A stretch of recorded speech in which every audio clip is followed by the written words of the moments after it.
क्या होगा अगर दुनिया को जीतने का रहस्य बाहर की इस भौतिक दुनिया में नहीं, बल्कि हमारे अपने भीतर बहुत गहराई में छुपा हो। एक ऐसा रहस्य जो अगर समझ में आ जाए तो वो हमें हर तरह के डर, चिंता और कमजोरी से पूरी तरह मुक्त कर सकता है। सिंप्लीफाइड समरी यूट्यूब चैनल की इस नई और बहुत ही खास गहन चर्चा में सभी सुनने वालों का स्वागत है। और स्रोत सामग्री के इस विस्तृत विश्लेषण में आगे बढ़ने से पहले एक छोटा सा निवेदन है कि ज्ञानवर्धक सामग्री के इस प्रसार का हिस्सा बनने के लिए चैनल को सब्सक्राइब जरूर किया जाना चाहिए और इस वीडियो को शेयर भी करें। आज की ये चर्चा दरअसल कोई आम बातचीत नहीं है। आज हम the complete works of Swami Vivekananda की प्रस्तावना और पहले 3 खंडों में मौजूद सामग्री का एक निष्पक्ष और गहरा अध्ययन कर रहे हैं। आज का हमारा मिशन ये समझना है कि इस स्रोत में धर्मों के समन्वय, कर्म और ज्ञान के सिद्धांतों को किस तरह से रखा गया है। और सबसे बड़ी बात, सदियों पुराने ये विचार आज के इस भागदौड़ भरी जिंदगी पर कैसे लागू होते हैं। ये स्रोत सामग्री वैसे सच में मानवीय विचारों का एक बहुत ही विशाल महासागर है। यहाँ सबसे आकर्षक बात यह है कि देखिए, ये किसी एक विशेष धर्म के प्रचार के बारे में बिल्कुल नहीं है, बल्कि ये मानव चेतना के सबसे बुनियादी सवालों की पड़ताल करता है। मतलब ये उन शाश्वत नियमों का विश्लेषण है जो बताते हैं कि हम आखिर हैं कौन, हम यहाँ क्यों हैं और हम अपने जीवन को सबसे बेहतर तरीके से कैसे जी सकते हैं। तो चलिए इस शोध की शुरुआत उस एक ऐतिहासिक पल से करते हैं जिसका जिक्र स्रोत में बहुत प्रमुखता से किया गया है। 1893 का शिकागो विश्व धर्म संसद।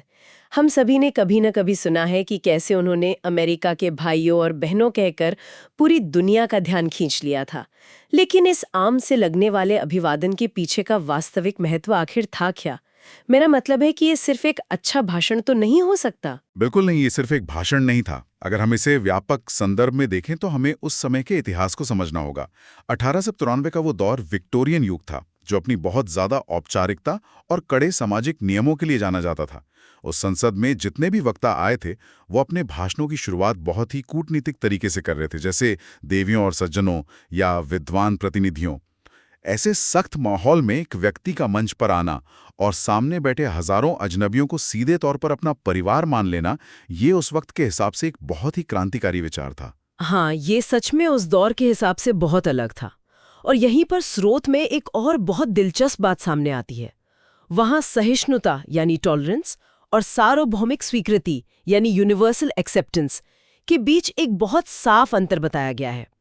आजकल हम हर जगह धार्मिक सहिष्णुता शब्द सुनते हैं, पर स्रोत सामग्री इस शब्द को काफी नहीं मानती है ना। सही कहा आपने। स्रोत के अनुसार सहिष्णुता दरअसल एक बहुत ही नकारात्मक विचार है। सहिष्णुता का मतलब यह निकलता है कि मैं मानता हूं कि तुम गलत हो, तुम्हारा रास्ता खराब है, लेकिन क्योंकि मैं बहुत महान और दयालु हूं, इसलिए मैं तुम्हें बर्दाश्त कर रहा हूं। इस सोच में एक छुपा हुआ अहंकार है। इसके बिल्कुल उलट सार्वभौमिक स्वीकृति का विचार आता है, जिसका अर्थ है कि हम न केवल दूसरों को बर्दाश्त करते हैं, बल्कि उनके रास्ते को भी उतना ही सत्य मानते हैं। जैसे एक ही पहाड़ के चोटी पर पहुंचने के अलग-अलग रास्ते हो सकते हैं। कुछ रास्ते घुमावदार होते हैं, कुछ सीधे, कुछ पथरीले, लेकिन आखिर में वो सभी एक ही मंजिल तक ले जाते हैं। एकदम सही उदाहरण दिया आपने। स्रोत सामग्री यही स्पष्ट करती है कि अलग-अलग धर्म असल में अलग-अलग मानसिक और भावनात्मक स्वभाव वाले लोगों के लिए बनाए गए एक ही सत्य के विभिन्न मार्ग हैं। इसी बात को और अच्छे से समझाने के लिए स्रोत में एक बहुत ही रोचक दृष्टांत दिया गया है। मुझे लगता है कि धार्मिक कट्टरता को समझने के लिए इससे बेहतर कोई कहानी नहीं हो सकती। क्या हम उस कुएं के मेंढक वाली कहानी पर थोड़ा प्रकाश डाल सकते हैं? जरूर। स्रोत में ये कहानी इस तरह से आती है कि एक बार एक समुद्र का मेंढक रास्ता भटककर एक कुएं में गिर जाता है। अब उस कुएं में पहले से ही एक मेंढक रहता था, जिसका जन्म और पूरा जीवन उसी छोटे से कुएं में बीता था। वो कुएं का मेंढक पूछता है कि तुम कहाँ से आए हो? तो वो अजनबी मेंढक जवाब देता है कि मैं समुद्र से आया हूँ। और उसने तो कभी समुद्र देखा ही नहीं था। हाँ, वही तो। कुएं का मेंढक ने कभी समुद्र देखा नहीं था, तो वो पूछता है कि तुम्हारा समुद्र आखिर कितना बड़ा है? क्या वो मेरे इस कुएं जितना बड़ा है? ये कहकर वो कुएं में एक छोटी सी छलांग लगाता है। समुद्र का मेंढक इस पर हंस पड़ता है और कहता है कि समुद्र की तुलना इस छोटे से कुएं से करना ही बेमानी है। वो असीम है, बहुत विशाल है। और मुझे याद है कुएं का मेंढक ये मानने को तैयार ही नहीं होता कि इससे बड़ा भी कुछ हो सकता है। वो शायद एक कोने से दूसरे कोने तक बड़ी छलांग लगाता है और पूछता है कि इतना बड़ा। बिल्कुल। और जब समुद्र का मेंढक फिर से मना करता है और समुद्र की विशालता बताने की कोशिश करता है, तो वो कुएं का मेंढक बहुत गुस्सा हो जाता है। वो कहता है कि मेरे कुएं से बड़ा कुछ हो ही नहीं सकता, ये बाहर से आया हुआ मेंढक झूठा है, और वो उसे कुएं से बाहर निकाल देता है। ये कहानी मानव स्वभाव की एक बहुत बड़ी और कड़वी सच्चाई को दर्शाती है। हाँ, और ये सच्चाई आज के समाज में भी कितनी साफ दिखती है। दुनिया भर में लोग सदियों से अपने अपने कुओं में बैठे हैं, चाहे वो धर्म का कुआं हो, विचारधारा का कुआं हो या संस्कृति का, और हर कोई यही सोचता है कि उसका कुआं ही पूरी दुनिया है। ये बिल्कुल आज के इंटरनेट के एको चेम्बर्स जैसा लगता है, जहां लोग सिर्फ अपने ही विचारों को सुनना पसंद करते हैं। लेकिन इस सब से एक बहुत ही तार्किक सवाल उठता है। अगर हर धर्म सही है और हर कुएं का पानी उसी एक समुद्र से जुड़ा है, तो फिर उन पवित्र ग्रंथों का क्या महत्व रह जाता है जिन्हें दुनिया भर में सर्वोच्च माना जाता है? मैंने देखा कि स्रोत में वेदों की परिभाषा बहुत ही अलग ढंग से दी गई है। ये स्रोत सामग्री के सबसे ज्ञानवर्धक हिस्सों में से एक है। आमतौर पर लोग मानते हैं कि वेद कुछ बहुत पुरानी किताबें हैं जो किसी खास समय पर लिखी गई। लेकिन यहाँ स्पष्ट किया गया है कि वेद का अर्थ कोई किताब नहीं है। वेद का शाब्दिक अर्थ है ज्ञान। स्रोत के अनुसार ये उन आध्यात्मिक नियमों का एक संचित खजाना है जो हमेशा से इस ब्रह्मांड में मौजूद रहे हैं। यानी उनका वजूद किसी के लिखने या पढ़ने पर निर्भर नहीं करता। सही पकड़ा आपने। इसे एक उदाहरण से समझते हैं।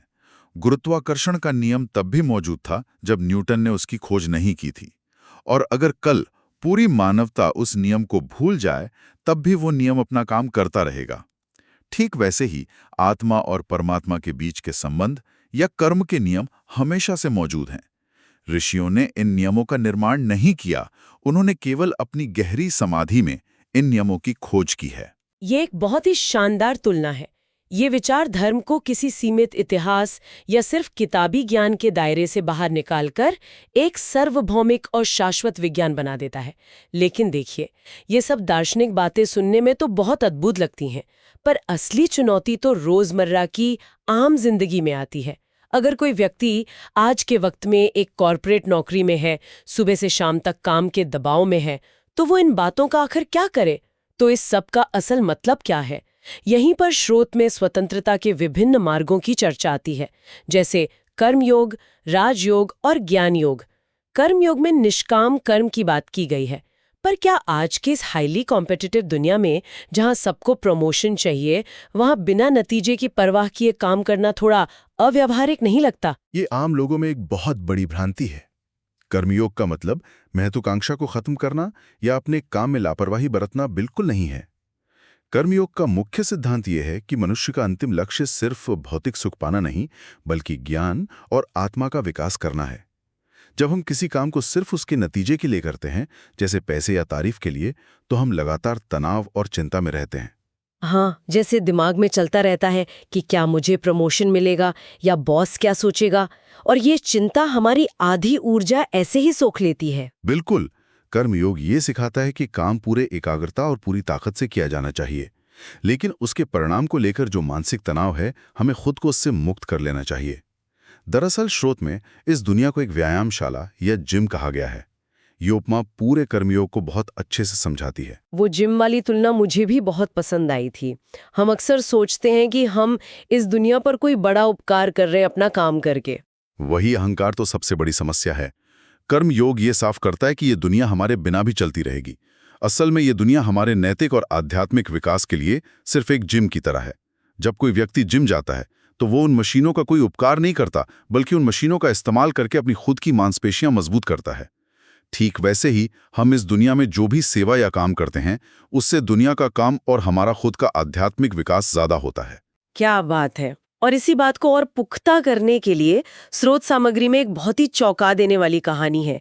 एक व्याध यानी कसाई और एक महिला की कहानी। आमतौर पर लोग सोचते हैं कि ज्ञान पाने के लिए तो सब कुछ छोड़कर हिमालय जाना पड़ता है, पर यह कहानी एकदम अलग नजरिया पेश करती है। हाँ, ये महाभारत से ली गई एक बहुत ही प्रसिद्ध कहानी है, जिसका जिक्र इस स्रोत में किया गया है। होता क्या है कि एक सन्यासी होता है जो जंगल में घोर तपस्या करता है।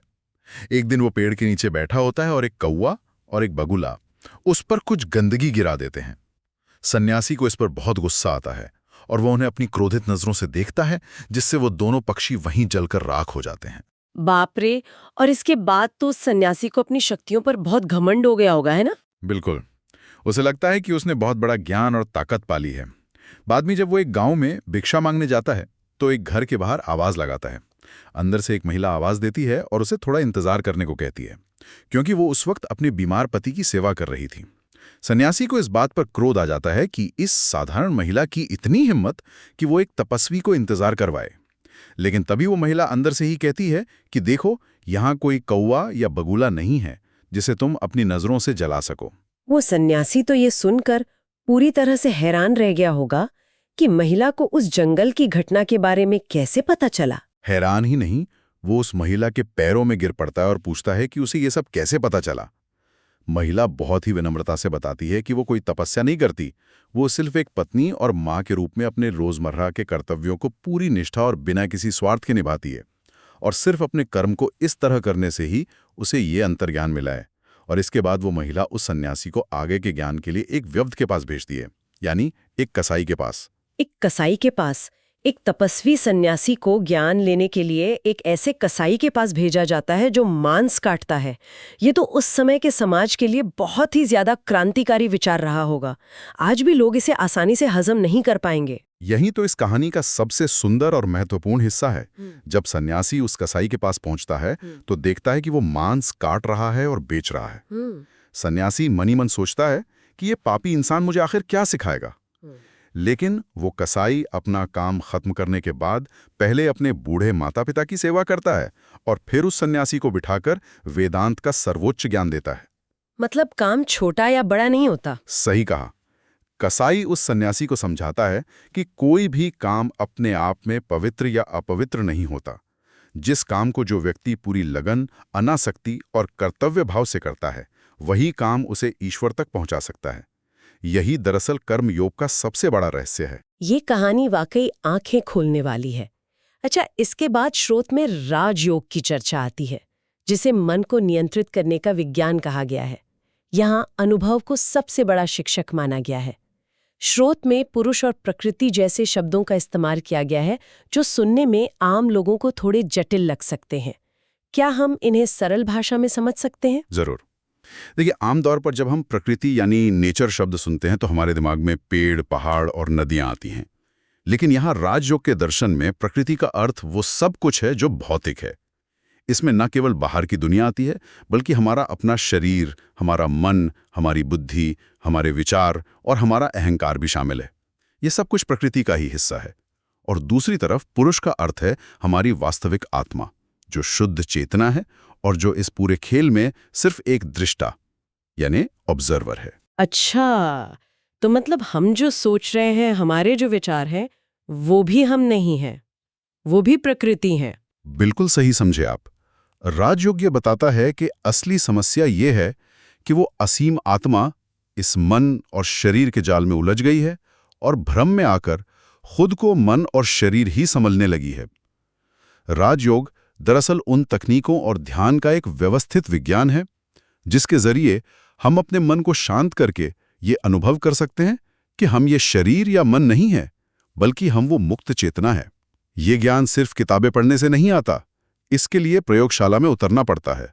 और राजयोग की वो प्रयोगशाला हमारा अपना मन है। और यही समझ हमें स्रोत के अगले बड़े विषय की तरफ ले जाती है, जो है ज्ञान योग। ज्ञान योग में माया के सिद्धांत पर बहुत ज्यादा जोर दिया गया है। मैंने देखा है कि अक्सर लोग माया का मतलब कोई भ्रम या जादू निकाल लेते हैं और सोचते हैं कि ये दुनिया झूठी है, इसका कोई वजूद नहीं है। लेकिन स्रोत सामग्री इसे बिल्कुल एक अलग नजरिया देती है। हाँ, ये एक और बहुत आम गलतफहमी है। माया का अर्थ ये बिल्कुल नहीं है कि ये दुनिया मौजूद नहीं है या ये कोई सपना है जिसे हम देख रहे हैं और हम आंखें खोलेंगे तो सब गायब हो जाएगा। माया का अर्थ केवल तथ्यों का एक आम बयान है कि दुनिया वैसी नहीं है जैसी वो हमारी इंद्रियों को दिखाई देती है। ये लगातार बदल रही है। आज का आधुनिक विज्ञान भी यही कहता है कि जो ठोस चीजें हमें दिखती हैं वो असल में सिर्फ ऊर्जा के कंपन हैं। ज्ञान योग ये स्पष्ट करता है कि सारी समस्याओं और दुखों की जड़ मैं और मेरा है, यानी हमारा अहंकार और हमारी ममता। इसे अगर हम आज की जिंदगी से जोड़कर देखें तो मान लीजिए सड़क पर किसी की कार खड़ी है और उस पर एक खरोच लग जाती है। अगर वो कार हमारी नहीं है तो हमें कोई खास फर्क नहीं पड़ता, हम आगे बढ़ जाते हैं।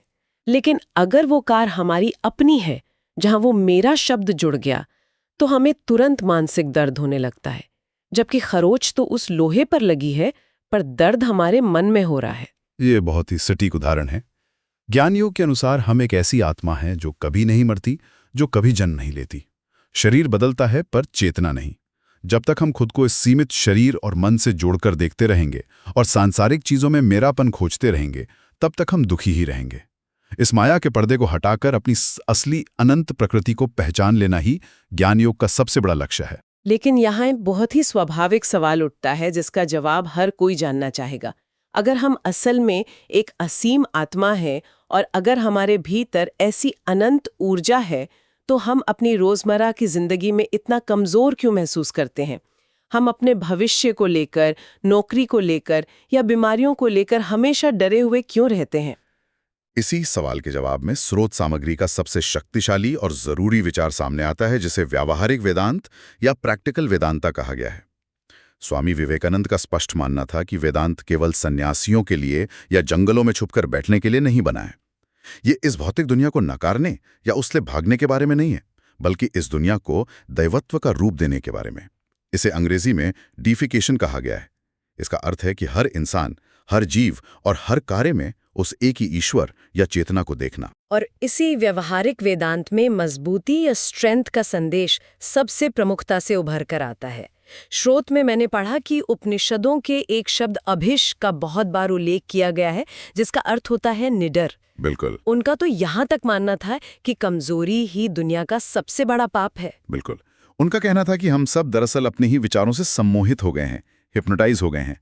बचपन से हमें यही सिखाया जाता है कि हम कमजोर हैं, हम पापी हैं, हमसे कुछ नहीं होगा, और धीरे धीरे हम इस सम्मोहन को बिल्कुल सच मान लेते हैं। व्यवहारिक वेदांत इसी सम्मोहन से जागने का एक जोरदार आह्वान है। उठो, जागो और तब तक मत रुको जब तक लक्ष्य प्राप्त ना हो जाए। ये याद दिलाने के लिए है कि हमारे भीतर पहले से ही अनंत शक्ति मौजूद है, बस हमें उस पर पूरा विश्वास करना है। इस निडरता और आध्यात्मिक मजबूती को दर्शाने वाली एक ऐसी कहानी स्रोत में है जो सच में रोंगटे खड़े कर देती है। सिकंदर महान और एक नग्न भारतीय सन्यासी की कहानी। जब सिकंदर अपनी विशाल सेना के साथ सारी दुनिया जीतते हुए सिंधु नदी के तट पर पहुंचा था। हाँ, वो वाकई एक बहुत ही शक्तिशाली प्रसंग है। होता यह है कि सिकंदर की मुलाकात वहां एक पेड़ के नीचे बैठे एक भारतीय सन्यासी से होती है। सिकंदर उस सन्यासी की गहरी बुद्धिमत्ता और उसके शांत स्वभाव से इतना ज्यादा प्रभावित हो जाता है कि वो उसे अपने साथ ग्रीस चलने का प्रस्ताव देता है। वो उसे अपार सोने, संपत्ति और सम्मान का लालच देता है। लेकिन सन्यासी बहुत ही शांति से इन सब सांसारिक चीजों को ठुकरा देता है, क्योंकि उसके लिए इन भौतिक चीजों का कोई मोल ही नहीं था। अब सिकंदर, जो खुद को पूरी दुनिया का सम्राट मानता था, जिसके आगे बड़े बड़े राजा कांपते थे, वो भला ये कैसे बर्दाश्त करता कि एक साधारण से लगने वाले नग्न सन्यासी ने उसका आदेश ठुकरा दिया। स्रोत के अनुसार वो अपनी सत्ता का रौब दिखाते हुए क्रोध में अपनी तलवार निकाल लेता है और धमकी देता है कि अगर तुम मेरे साथ नहीं चले तो मैं तुम्हें जान से मार डालूंगा। और उस पर उस सन्यासी की प्रतिक्रिया क्या थी? वो सन्यासी जरा सा भी नहीं घबराया। वो जोर से हंसा और बड़ी शांति से सिकंदर की आंखों में देखते हुए बोला कि तुमने अपनी जिंदगी में इससे बड़ा झूठ कभी नहीं बोला। तुम मुझे नहीं मार सकते, मुझे सूरज सुखा नहीं सकता, आग जला नहीं सकती, पानी भिगो नहीं सकता और तुम्हारी ये तलवार काट नहीं सकती। मैं कोई भौतिक शरीर नहीं हूं जिसे तुम नष्ट कर सको। मैं जन्म और मृत्यु से परे एक असीम, अमर और हमेशा से स्वतंत्र आत्मा हूं। ये सुनकर तो सिकंदर भी एकदम अवाक रह गया होगा। ये कहानी दरअसल किसी शारीरिक लड़ाई या किसी राजा के घमंड को हराने के बारे में नहीं है। ये विशुद्ध आध्यात्मिक साहस का सबसे बड़ा उदाहरण है। एक ऐसा साहस जो ये महसूस करने से आता है कि कोई नियति नहीं है, कोई भाग्य नहीं है जो हमें बांध सके। बिल्कुल सही। जब किसी व्यक्ति को ये गहरा एहसास हो जाता है कि उसकी वास्तविक प्रकृति असीम और हमेशा से स्वतंत्र है, तो दुनिया की कोई भी शक्ति, कोई भी राजा या कोई भी परिस्थिति उसे डरा नहीं सकती। हम अपने भाग्य के विधाता खुद हैं। हम ही वो हैं जिन्होंने अज्ञानता के कारण खुद को इन सीमाओं और कमजोरियों में बांधा है, और केवल हम ही वो हैं जो इन सीमाओं को तोड़कर बाहर आ सकते हैं। तो आज की इस विस्तृत और ज्ञानवर्धक चर्चा को अगर हम मुख्य बिंदुओं में समेटें, तो हमारे पास 3 बहुत ही स्पष्ट संदेश निकल कर आते हैं। पहला, ये कि केवल दूसरों के धर्मों और विचारों को बर्दाश्त करना काफी नहीं है, बल्कि हमें एक सार्वभौमिक स्वीकार्यता अपनानी चाहिए, क्योंकि सभी मार्ग उसी एक सत्य की ओर ले जाते हैं। दूसरा, कर्म योग के माध्यम से अपने रोजमर्रा के कर्तव्यों को बिना किसी स्वार्थ या नतीजे की अत्यधिक चिंता के पूरी निष्ठा से निभाना, क्योंकि यही हमारे चरित्र को शुद्ध करता है। और तीसरा, जो सबसे महत्वपूर्ण है, हर परिस्थिति में ये याद रखना कि हमारी असली पहचान ये सीमित और नश्वर शरीर नहीं है, बल्कि वो असीम, निडर और हमेशा से स्वतंत्र चेतना है। और अंततः यही वो ज्ञान है जो हमें वास्तविक स्वतंत्रता की ओर ले जाता है। देखिए, जब तक हम अज्ञानतावश खुद को महज एक शरीर और मन का पुतला मानते रहेंगे, हम इस दुनिया से बंधे रहेंगे और हर छोटी बड़ी चीज से डरते रहेंगे।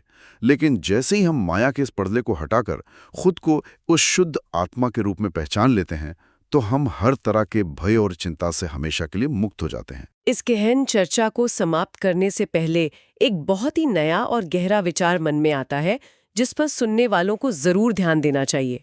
अगर हमारी वास्तविक प्रकृति पहले से ही एक असीम शाश्वत चेतना है और ये भौतिक दुनिया सिर्फ माया या नाम और रूप का एक बदलता हुआ खेल है, तो क्या ये बिल्कुल वैसा नहीं लगता जिसे आज के आधुनिक वैज्ञानिक और तकनीकी विशेषज्ञ सिमुलेशन थ्योरी कहते हैं? क्या ये संभव है कि वेदांत ने सदियों पहले जिस माया की बात की थी, वो वास्तव में एक तरह की कॉस्मिक वर्चुअल रियलिटी हो, और हम सब सिर्फ वो असीम चेतना है जिन्होंने इस भौतिक दुनिया के खेल का अनुभव करने के लिए इन शरीरों रूपी अवतारों को धारण किया हुआ है? अगर सच में ऐसा है, तो सोचकर देखिए, हमारे सारे डर और हमारी सारी चिंताएं आखिर में कितनी बेमानी हो जाती हैं। इस विचार पर अकेले में गहराई से मनन जरूर किया जाना चाहिए। सिंप्लीफाइड समरी के इस मंच पर ज्ञान की इस अद्भुत यात्रा में शामिल होने के लिए सभी सुनने वालों का हृदय से धन्यवाद। एक बार फिर से निवेदन है कि चैनल को सब्सक्राइब करना ना भूला जाए। इन गहरे विषयों पर अपने विचार कमेंट्स में जरूर साझा किए जाएं और इस ज्ञानवर्धक चर्चा को दोस्तों और परिवार के साथ शेयर करके आगे बढ़ाया जाए। तब तक के लिए सीखते रहा जाए, निडर बना जाए और जीवन के इस खूबसूरत खेल में पूरे उत्साह के साथ आगे बढ़ा जाए।